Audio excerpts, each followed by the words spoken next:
Israel पर बड़ा attack हुआ है फिर से। इस बार ये अटैक किसी टेररिस्ट ग्रुप से नहीं बल्कि ये अटैक डायरेक्ट किया गया है ईरान से, जिसमें 300 से ज़्यादा ड्रोन्स एंड रॉकेट छोड़े गए हैं इजराइल के ऊपर, और जिसकी पूरी रिस्पॉन्सिबिलिटी ली है ईरान ने। इस अटैक के पीछे 3 इंपॉर्टेंट रीज़न है। रीज़न नंबर 1, इजराइल ने 99% रॉकेट्स को जो है ना वो मिस आउट कर दिया with the help of iron dome. Reason number 2, Israel को इस अटैक का उल्टा फ़ायदा हुआ है, वो भी बिलियंस ऑफ डॉलर्स का। रीज़न नंबर 3, जब ईरान को ये पता था कि इजराइल को कुछ भी नुकसान नहीं होगा, फिर भी ईरान ने ये हमला किया। इस हमले करने के पीछे ऐसी क्या इम्पोर्टेंट वजह थी? तो फिर हो क्या रहा है? इसी अटैक की 4 पॉसिबल वजूहात आपके सामने रखेंगे हम इसी वीडियो में। आप यकीन नहीं करेंगे, किसी ज़माने में ईरान और इस्राइल बहुत ही अच्छे दोस्त हुआ करते थे, क्योंकि ईरान के बाद बहुत ही जो है ना वो ऑयल है और इस्राइल के बाद बहुत ही वेपन्स हैं। तो ईरान ऑयल के बदले वेपन्स लेता था। फिर ऐसी क्या वजूहात बनी जिसकी वजह से ईरान और इस्राइल बहुत ही बड़े दुश्मन बन गए? तो ये बातें समझते हैं इसी वीडियो में। 1 अप्रैल 2024 में इजराइल ने सीरिया में ईरान के कंसुलेट के ऊपर किया हमला, जिसकी वजह से एक कमांडर 6 लोग ईरान के मारे गए। उसके बाद ईरान ने वादा किया कि इजराइल को सबक सिखाना है, तो इजराइल ने वही जो है ना एक मिशन बना लिया जो ट्रू प्रॉमिस का उसे नाम दे दिया।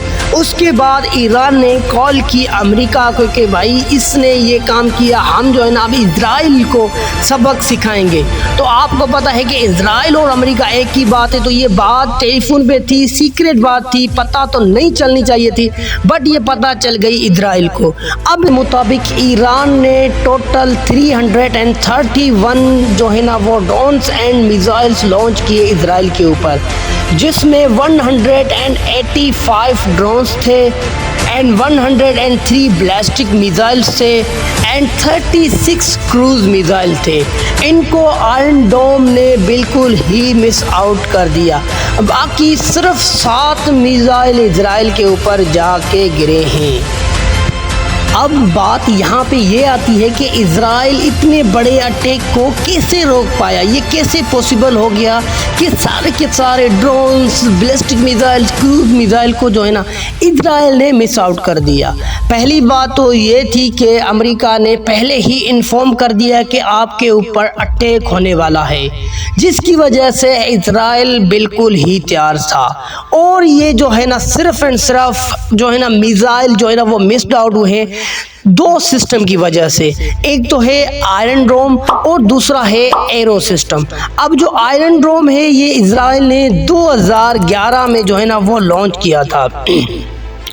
अब जो है ना आयरन डोम में क्या होता है कि जो शॉर्ट रेंज के मिसाइल्स होते हैं उनको पहले ये रडार की हेल्प से जो है ना वो डिटेक्ट करता है। जैसे ही डिटेक्ट करेगा तो फिर ये मैसेज भेजेगा कंट्रोल रूम की तरफ। अब कंट्रोल रूम की तरफ मैसेज आएगा, वो देखेंगे ये मिसाइल जो है जहाँ पे सिविलियन एरिया है वहाँ पे गिर रहा है, तो फिर वहाँ से जो है ना एक मिसाइल लॉन्च होगा और एक मिसाइल दूसरे मिसाइल को जाके लगेगा हवा में, तो वो दोनों मिसाइल जो है ना वो फट जाएंगे। इसको कहते हैं आयरन डोम। अब दोस्तों इजराइल को कैसे इस जो है ना अटैक का बिलियंस ऑफ डॉलर का फ़ायदा हुआ है, जो हमने वीडियो में पहले बात की थी। अब दोस्तों इजराइल के ऊपर जब हमास ने अटैक किया था तब तो सारी दुनिया को यही लग रहा था कि आयरन डोम जो है ना वो किसी काम की नहीं रही और वो काम नहीं करती। ये खामखा की बातें थी कि आयरन डोम जो है ना वो मिसाइल को मिस्ड आउट कर देती है या 99% मिसाइल को मिस्ड आउट करती है, ये फला फला।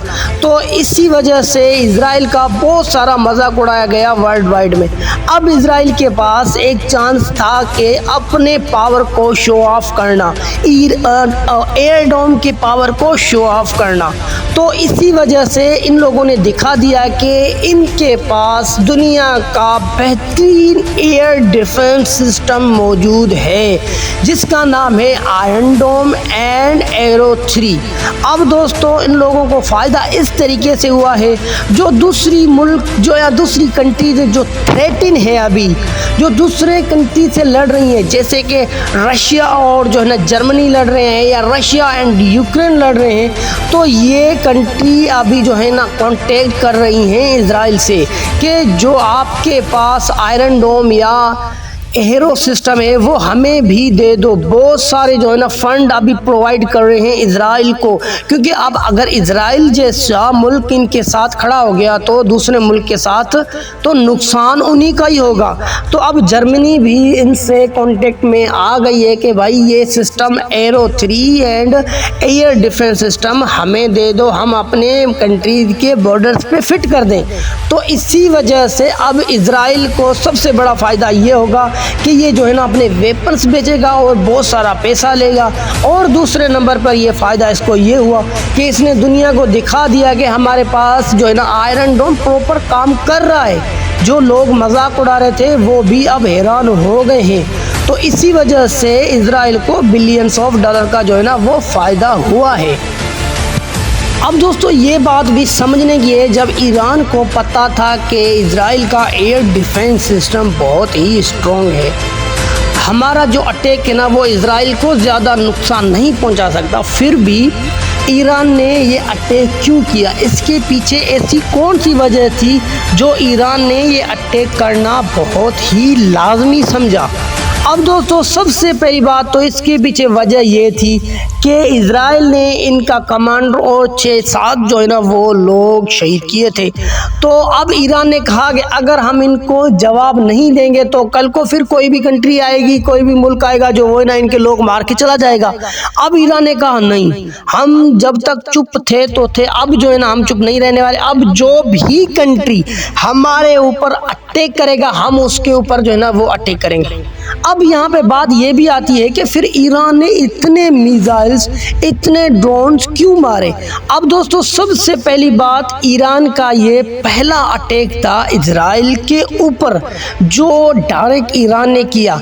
दरअसल ईरान बहुत सारे ग्रुप्स की, बहुत सारे प्रॉक्सी की जो है ना वो हेल्प करता है कि आप इजराइल के ऊपर जाके अटैक करो, वो मगर इनडायरेक्ट जो है ना वो अटैक करता है। डायरेक्ट अटैक कभी भी ईरान ने इजराइल के ऊपर नहीं किया।